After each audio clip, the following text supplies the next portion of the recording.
Halo para pendengar, dimanapun kalian berada, selamat datang kembali di konten pembahasan Overlord. Kali ini gue kepengen ngebahas beberapa teori kecil seputaran anime dan light novel Overlord. Buat kalian yang udah lama ngikutin channel gue, pasti familiar nih dengan konten teori Dragon Emperor, teori kedatangan player, teori Godkin, teori Deep Darkness Dragon Lord, dan masih banyak lagi. Nah, semua topik itu merupakan topik yang bisa dibahas cukup panjang, makanya gue ngebuat konten tersendiri untuk teori-teori tadi.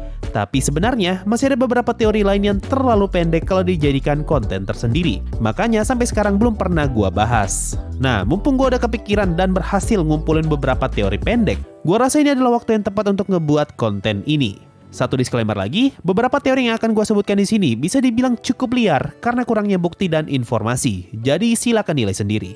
So, ini dia beberapa teori menarik di Overlord.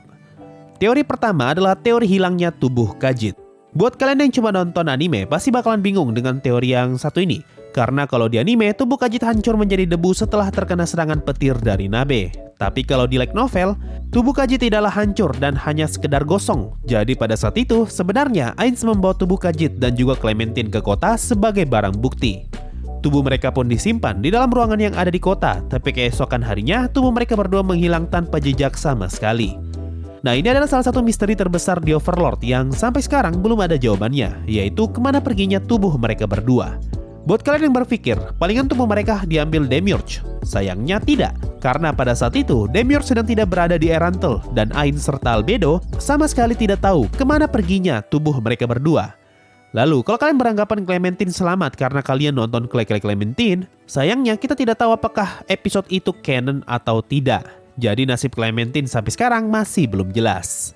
Tapi setelah gue baca author talk volume 2, di bagian penjelasan tentang Khajiit, di sini Maruyama menjelaskan beberapa item yang Khajiit miliki dan dia menyebutkan kalimat ini. Efek semacam apa yang dimiliki Post Crown of Necroform. Nah, masalahnya kita tidak tahu apa itu Post Crown of Necroform. Apakah ini item sihir atau ini adalah skill? Tapi kalau dilihat dari namanya, kemungkinan ini adalah item ataupun sihir yang akan aktif ketika seseorang mati. Makanya ada kata necroform, yang mana kata necro kemungkinan merefer ke necromancer. Jadi teorinya, alasan kenapa tubuh Khajiit dan Clementine bisa menghilang dikarenakan efek dari skill atau item Post Crown of Necroform ini. Entah ini adalah item yang membuat Khajiit dapat bangkit kembali atau malah membuat tubuh Khajiit dan orang di sekitarnya menghilang. Makanya tubuh mereka berdua bisa menghilang dari dalam ruangan. Lanjut, teori kedua adalah teori pedang dwarf.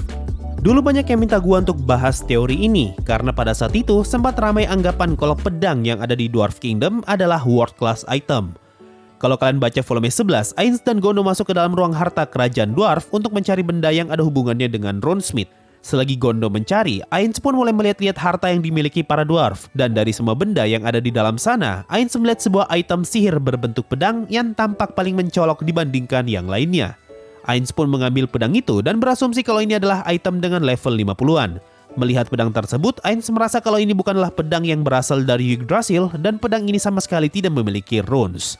Lalu ketika dipegang, Ainz sempat terkejut ketika tahu kalau dia mampu menggunakan item ini. Padahal kalau berdasarkan sistem Yggdrasil, harusnya Ainz tidak mungkin bisa menggunakan pedang kecuali dia dalam mode Perfect Warrior. Ainz pun mulai tertarik karena item ini sepertinya telah dipasang dengan semacam sihir yang mampu menembus batasan Yggdrasil. Lalu Ainz menyerang tangannya menggunakan pedang ini dan ternyata Ainz tidak menerima damage sama sekali. Dari sini Ainz pun yakin kalau pedang ini tidaklah terlalu kuat karena Ainz memiliki pasif yang membuat dia kebal dari serangan item level 60 ke bawah. Ini juga berarti pedang ini tidak sekuat pedangnya Gazef yang telah dipasangkan semacam sihir sehingga bisa menembus pasifnya Ainz. Ainz yang mulai kecewa mencoba menggunakan sihir untuk mengidentifikasi pedang tersebut. Tapi di tengah proses, Ainz malah diganggu oleh Gondo dan akhirnya dia tidak jadi menggunakan sihir itu. Ainz pun melempar kembali item itu ke dalam tumpukan harta sambil berkata kalau dia berharap bisa menemukan world class item di tempat ini. Nah, karena kalimat terakhir tadi, muncul anggapan kalau sepertinya pedang yang Ainz buang tadi adalah world class item. Karena kalimat ini harusnya bukanlah sebuah kebetulan. Sama seperti teori lokasi Deep Darkness Dragon Lord, di mana Ainz ngomong kalau biasanya di bawah jurang seperti ini selalu ada sesuatu di dalamnya. Apalagi ditambah dengan Ainz yang tidak bisa mengidentifikasi item itu, semakin membuat orang-orang yakin kalau ada yang spesial dari pedang tersebut. Tapi kalau menurut gua, item itu kemungkinan besar bukanlah world class item, melainkan item yang terbuat dari wild magic. Buktinya bisa kita lihat dari penjelasan Ainz yang ngomong kalau pedang ini mempunyai semacam sihir yang membuat dia mampu menembus batasan Yggdrasil. Nah, di New World, setahu gua ya, hanya ada satu item atau hal yang mempunyai deskripsi serupa, dan itu adalah Wild Magic. Bukti lainnya, Ainz ngomong kalau pedang itu tidak mempunyai runes, sehingga ini memberi kesan kalau pedang tersebut bukanlah item buatan dwarf. Nah, kalau bukan dwarf, terus siapa yang bisa ngebuat item itu? Ya, ada banyak kemungkinan. Bisa saja item itu memang buatan dwarf yang sengaja tidak menggunakan rune. Tapi bisa juga item itu adalah buatan manusia, beastman, atau bahkan dragon lord dengan wild magicnya. Dan bukti ketiga, Ainz sendiri yang ngomong kalau pedang itu tidak tampak seperti item yang berasal dari Yggdrasil. Padahal kita semua tahu kalau world class item adalah item yang berasal dari Yggdrasil. Sehingga informasi ini semakin memperkecil kemungkinan kalau pedang itu adalah world class item. Tapi tetap tidak menutup kemungkinan kalau pedang itu beneran world class item, karena Ainz masih belum sempat mengidentifikasi item itu. Kayaknya, player Yggdrasil memang tidak bisa langsung tahu apakah suatu item adalah world class item atau bukan sebelum diidentifikasi. Karena kalau kalian baca Overlord Prolog 2, di sini Ainz dan yang lainnya baru sadar kalau kursi yang ada di dalam ruang tahta Nazadik merupakan world class item setelah mereka melihat deskripsi kursi itu. Lanjut, teori ketiga, Ymina adalah anaknya Elf King. Teori yang satu ini cukup simpel dan bisa dibilang lumayan liar. Gua tahu teori ini kalau nggak salah dari Discordnya Wiki Fandom Overlord dan ada yang ngebahas tentang hal ini. Buat yang lupa, Ymina adalah karakter elf berambut ungu yang muncul di season 3. Dia adalah member dari kelompok worker bernama Forsyth dan juga dia adalah pacarnya Hekeran. Teori ini muncul dikarenakan informasi dari karakter sheet Ymina yang mengatakan kalau Ymina adalah seorang half elf, di mana ayahnya adalah elf dan ibunya adalah manusia. Sampai saat ini, ayahnya masih hidup dan dia sangatlah sehat. Ymina mempunyai talent yang dapat membuat tubuhnya mengembang di atas air dan sulit untuk tenggelam. Tapi dia tidak suka berenang karena Ymina pernah sekali dipermalukan saat dirinya diserang oleh monster di dekat danau. Nah, deskripsi Ymina sebagai seorang half-elf sama seperti deskripsinya Zeshi Zetsume yang juga sama-sama half-elf, dengan ayah seorang elf dan ibu manusia. Karena ayah mereka sama-sama elf, maka tidak menutup kemungkinan kalau ayahnya Ymina sama dengan ayahnya Zeshi, yaitu Elf King.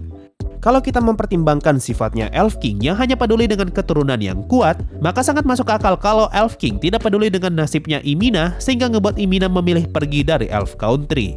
Apalagi di karakter sheet Ymina dijelaskan kalau dia pernah dipermalukan, yang mana mungkin saja sosok yang mempermalukan Ymina adalah Elf King. Karena ingat, Elf King itu bejat. Tapi seperti yang gue bilang di awal, teori ini terlalu liar. Lanjut, teori keempat, Ulbert adalah orang yang menjebak Ainz ke dalam New World.